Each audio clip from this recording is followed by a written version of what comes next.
Saudara, Anda menyaksikan Kompas Bisnis bersama saya Putri Oktaviani. Indonesia resmi menjadi anggota penuh BRICS ke-10 pada 7 Januari 2025.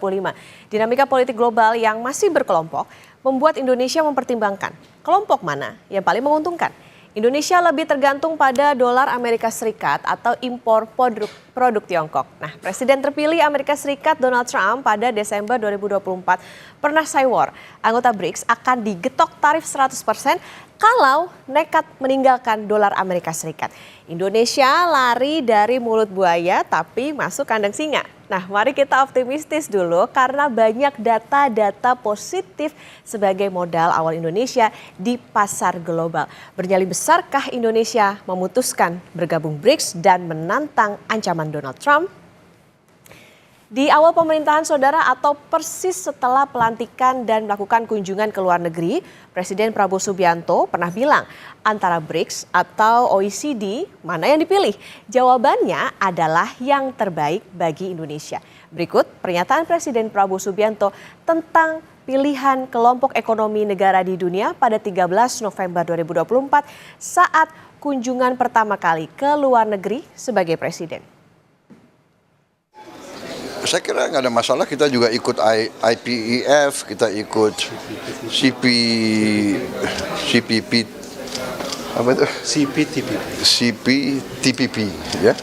Jadi kita ikut beberapa kelompok untuk ekonomi ya, kita ingin mencari yang terbaik, peluang-peluang untuk ekonomi kita. Kita harus memikirkan kesejahteraan rakyat kita kan. Indonesia resmi bergabung sebagai anggota penuh BRICS. Bergabungnya Indonesia ke BRICS diumumkan Kementerian Luar Negeri Brasil yang merupakan Ketua Bergilir BRICS 2025. Pengumuman masuknya Indonesia sebagai anggota BRICS dikeluarkan Kemenlu Brasil Senin waktu setempat. Kemenlu Brasil menyebut sebagai negara dengan kekuatan ekonomi terbesar dan berpenduduk terbesar di Asia Tenggara, Indonesia memiliki kesamaan dengan negara-negara anggota BRICS dalam mendukung reformasi institusi-institusi global dan berkontribusi secara signifikan memperkuat kerjasama dunia selatan.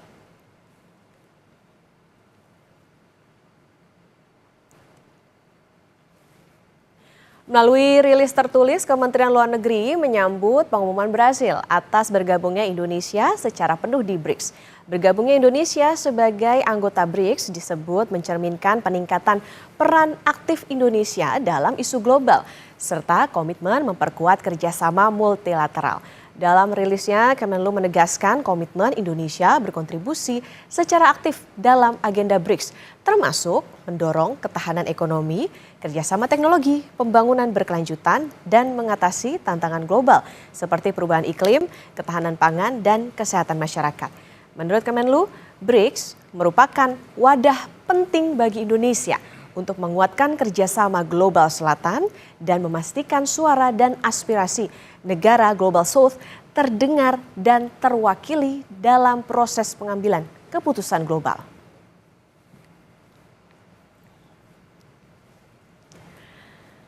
Nah, saudara, BRICS itu adalah singkatan dari 5 negara yang memutuskan berkelompok, yakni Brasil, Rusia, India, China, dan Afrika Selatan. Berdiri tahun 2009, BRICS memperluas keanggotaannya dengan bergabungnya Iran, Mesir, Ethiopia, dan Uni Emirat Arab.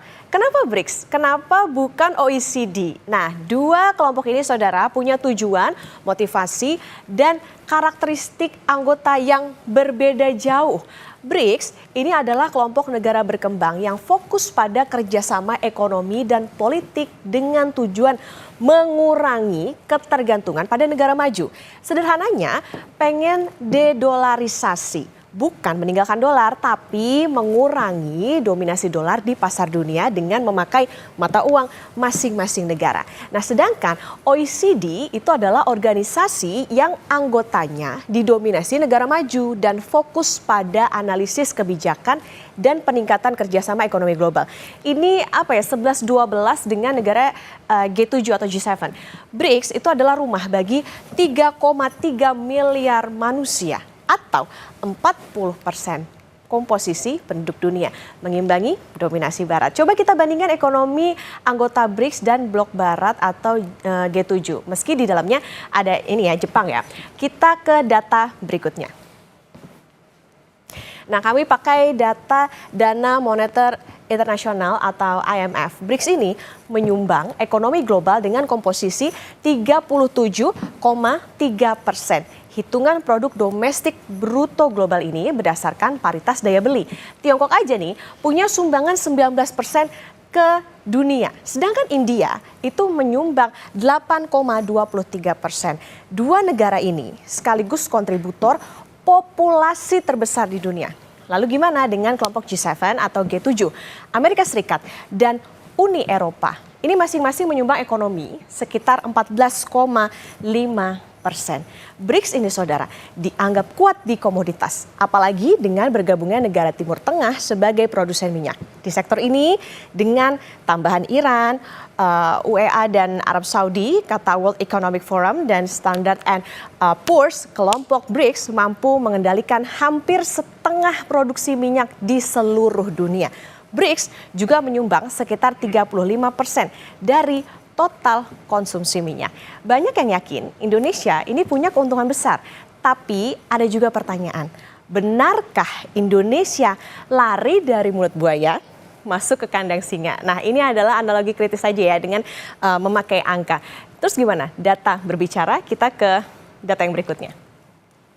Nah, Indonesia itu bergantung pada Tiongkok dan punya nyali besar menantang Donald Trump sebagai presiden terpilih Amerika yang mau getok tarif anggota BRICS sampai 100%. Data terbaru saudara, atau di November 2024, Indonesia versus Tiongkok masih defisit neraca dagang 283,2 juta dolar Amerika Serikat. Dibandingkan dengan surplus, Indonesia ini lebih banyak sering defisitnya melawan Tiongkok. Artinya begitu banyak ketergantungan produk impor dari Tiongkok ini. Sedangkan dengan Amerika Serikat, Indonesia ini boleh berbangga karena seringnya surplus. Gede pula. Pakai waktu yang sama, yaitu November 2024. Surplus dengan Amerika ini mencapai 1,5 miliar dolar Amerika Serikat. Inilah yang bikin Trump akhirnya nggak suka. Menariknya, meski secara neraca dagang menang, tapi mata uang dolar ini masih nyetir ya. Buktinya rupiah ini rentan tertekan apapun beritanya.